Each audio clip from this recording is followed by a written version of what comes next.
la conférence mondiale de l'OMC en 2001, se positionner comme, n'est-ce pas, comme le hub, créer des universités. Vous allez là-bas, vous voyez la Sorbonne, vous voyez de grandes universités américaines. Donc, de sorte que ils ont créé les conditions pour que ça leur bénéficie. Et ça se voit là-bas quand une ressource est bien utilisée. Dans le cas du Sénégal, ils ont négocié beaucoup de choses en catimini. Laqatu. Ken xamul contrat yi. Certains des contrats, man maa ko forcé. Pour le contrat de Total, j'étais à Riyad, à l'hôtel, et j'ai vu Patrick Pouyanné, PDG de Total, mu ñëw di wax dans une salle où nous étions. Il fait une conférence et parle de façon grandiloquente. Ba mu pare lan laa def dama jug génn taxaw, monsieur Pouyanné, pardon. Et on a échangé, mu bind ma jox ma carte ma jox ko sama carte. Ma ne ko monsieur Pouyanné, moi je suis sénégalais. J'aimerais connaître le contrat que vous avez signé avec le Sénégal. Et comme moom rek a fa nekkoon le grand PDG de Total, il était choqué. Il m'a dit écrivez-moi. Je lui ai écrit mu tontu ma ndaw si noonu lañ génne contrat pétrole bi. Dans le cas de BP, il y a une conférence annuelle que nous faisons à Londres avec le New York Times, Oil Money.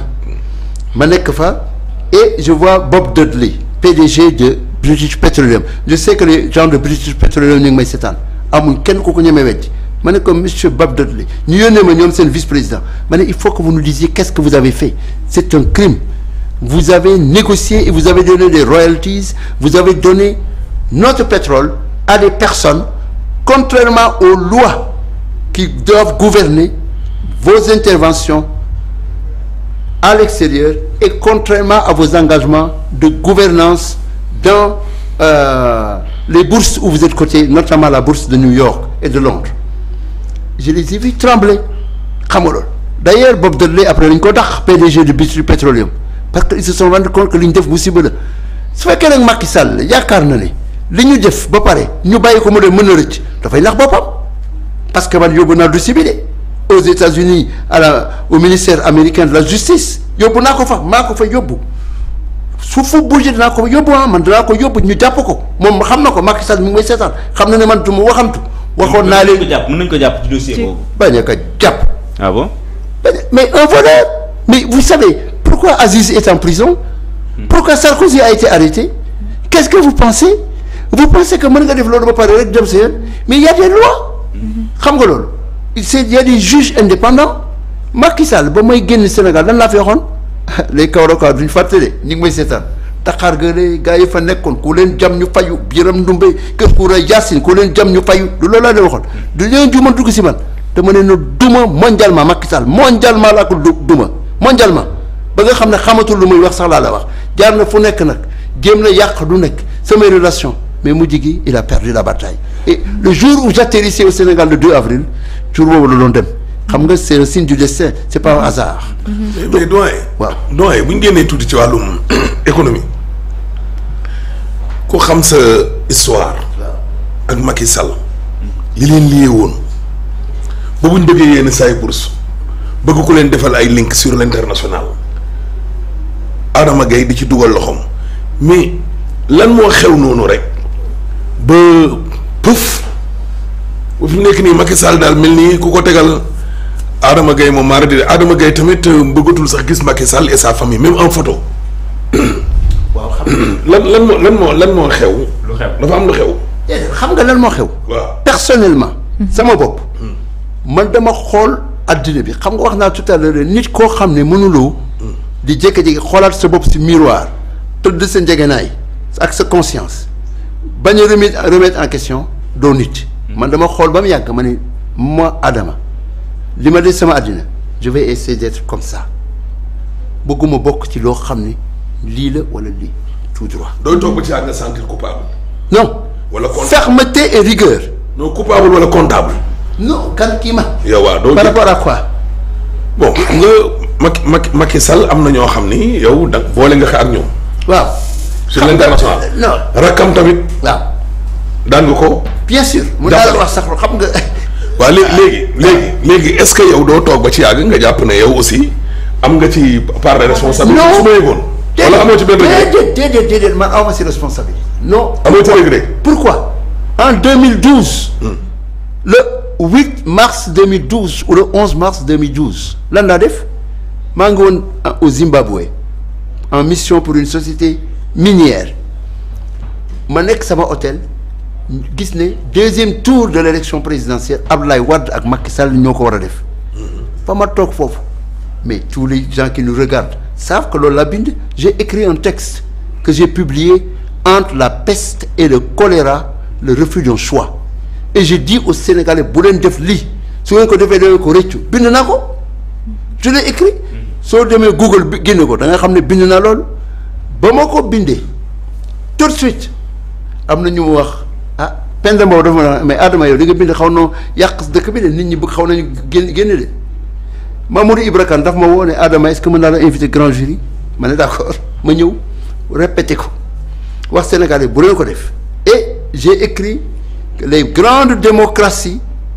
pour avancer font ce qu'on appelle des transitions pactées à travers des pactes le pacte du Kourou-Fougan au Mali 1236 la Magna Carta en Grande-Bretagne et j'en passe dans les négociations dans les démocraties de couleur en 1986 l'après-franquisme les négociations après la révolution des œillets en 1974 au Portugal et d'autres pays même en Afrique il y a eu des pactes nga xam ne nit ñi toog waxtaan fan la ñuy jëm mais gisuma woon loolu Sénégalais yi dañoo seen bëgg-bëgg rek lañ bëggoon a topp kenn mënu ko leen wax mais je les ai avertis man je ne regrette rien parce que j'ai averti ba Macky Sall nekkee président dès le premier jour avril la bind di ko weer wax fan lay jëmale réew mi nit ñaa wax dafa teel waay bàyyi ko sa rakk la war a ma ne déedéet c'est pas négociable moom si boppam mu may woo guddeeg ba cëkk waaw Adama doomu dimbale man sa boy la Ousmane Ndiaye il est là son ancien patron à Petrosen il était témoin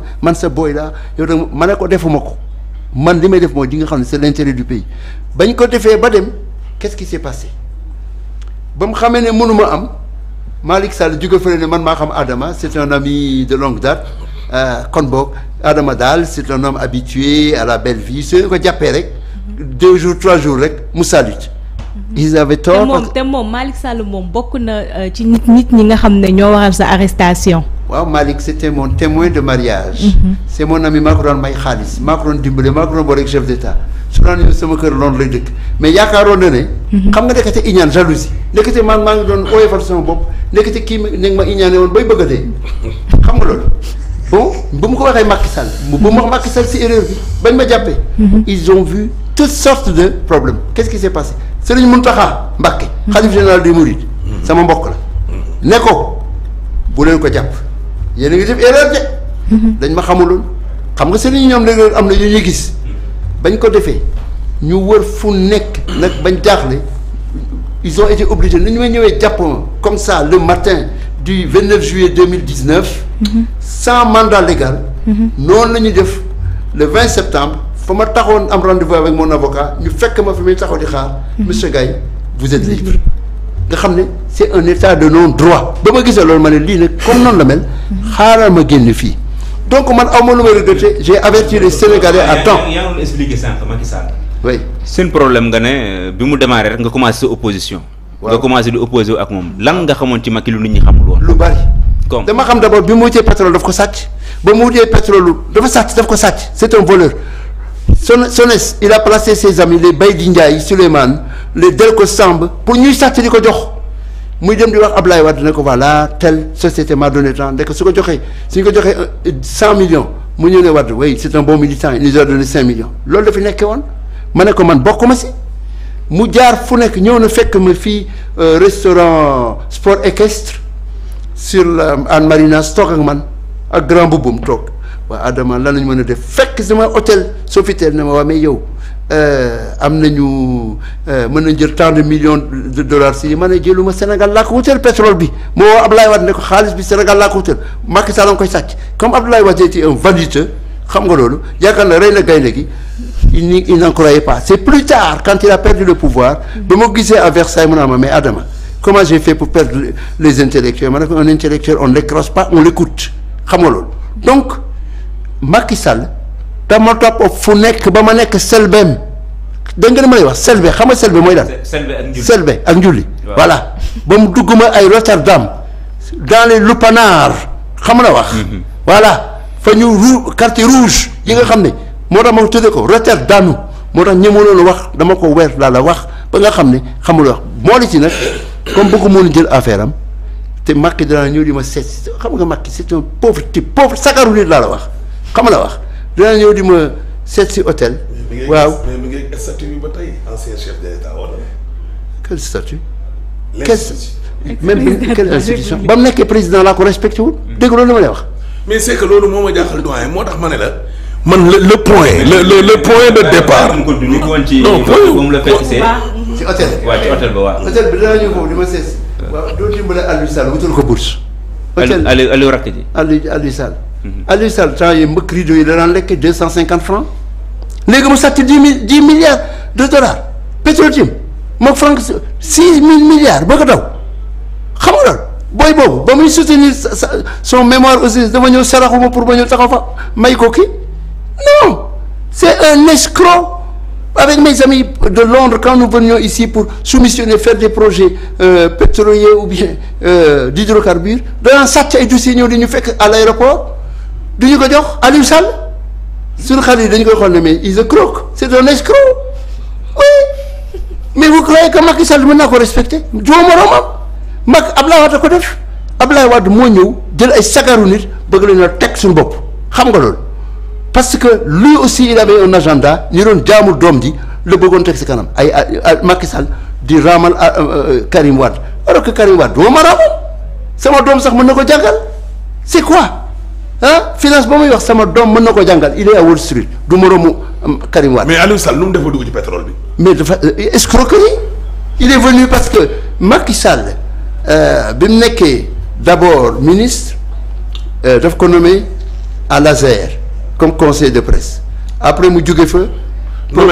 waaw après mu jóge fa ñu nommé ko bureau économique du Sénégal en Chine à Beijing ba mu fa demee évidemment il a tissé des relations il faisait venir des hommes d'affaires et un jour noonu la fi ñëwee ba ànd fekk Franck Timis or Franck Timis bi mu fi indi c'est celui qui a reçu la plus grande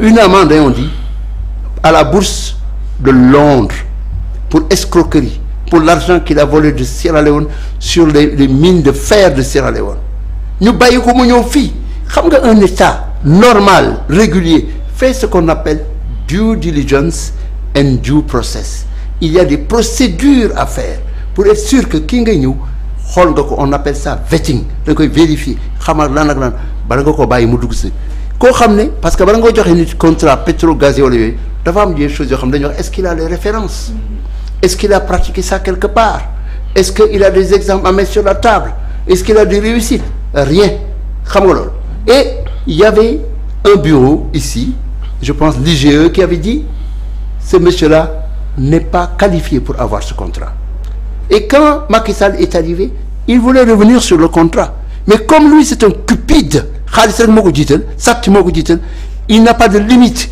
xaalis réew mi day sàcc ngay wax institution quelle institution un voleur ban tout na mën a nekk institution mu toog foofu jóg qu'est-ce qu'il a fait il a mobilisé les gens et il a fait passer le contrat sachant que son frère est impliqué et ils ont vidé Petro-Tim ba xam ne il y a eu un bruit sur le reportage mené par la journaliste de la BBC et que ça faisait beaucoup de bruit qu'est-ce qu'ils ont fait ils ont sauté au ciel et ils ont voulu nier ça les gens qui sont autour de Macky Sall m'ont rapporté qui sont dans son cercle intérieur que ñi ngi doon wax Macky Aliou Sall bàyyil Aliou Sall ne bàyyiwul et il est assis maintenant sur 10 milliards de dollars le gouvernement actuel du Sénégal n'a pas le droit de frayer avec des gens comme ça dama koy wax mu leer amul droit mu toog ñu sàcc suñu xaalis ñu leen di bàyyi di leen masla di leen recycler ou toutes ces forces toxiques yi ñu fi gis dans les médias dans les mines dans les ressources naturelles dans le domaine de la politique dans le blanchiment d'argent dans la falsification de faux billets dans le trafic de drogue tous ces gens-là doivent être s'ils sont sérieux dans la pratique de la rupture ils doivent les mettre de côté parce que ce pays-là ne va pas s'en sortir en ayant en son sein des forces toxiques qui sont capables, n'est-ce pas, de l'intérieur de le miner. mais doyen foofu am na ñu doon xalaat ne chasse aux sorcières la ñuy wax wala chasse à l'homme maanaam dàq ji wala xiirtal di topp nit comme li Macky Sall defoon ci kër yi loolu la ñuy xalaat parce que li nga expliqué nii ñenn ñi dañuy xalaat ne non mi ngi jàpp kii mi ngi jàpp rakk ji mi ngi def nii naka lay def ba mu bañ a doon benn chasse à l'homme waaye reddition des comptes. Il faut une chasse à l'homme s'il y a lieu. Vous savez, quand il y a un pays qui sort d'une situation aussi grave que celle que nous avons connue, qui est abîmé comme si on sortait d'une guerre, il y a ce qu'on appelle un procès de Nuremberg pour ce qui est de l'Allemagne nazie. Il y a eu un procès et il y a eu un procès contre les Milosevic. Si vous allez au Rwanda, il y a eu les Gachacha, les tribunaux locaux qui ont été organisés à côté des tribunaux pénaux internationaux. Vous avez en Sierra Leone, il y a eu quand même, ne serait-ce que pour la réconciliation, il faut qu'on connaisse la vérité et qu'on récupère ce qui a été volé. On ne doit pas les laisser partir. Du yombo, mais nous y avons le droit. Il faut les arrêter. Il faut fermer les frontières. Il faut récupérer des passeports, non seulement diplomatiques, mais étrangers qu'ils ont par eux, parce qu'ils ont acheté des passeports. Il ne faut pas les laisser partir. Il faut faire une liste complète de ces gens-là et leur dire de rester et de raconter ce qui s'est passé. C'est pas seulement l'argent. Il y a quelque chose de plus grave. On a tué les gens. Sherwad, ce jeune garçon qu'on a tué au Parcelles Assainies, qui n'avait que le tort de tenir le drapeau de la nation.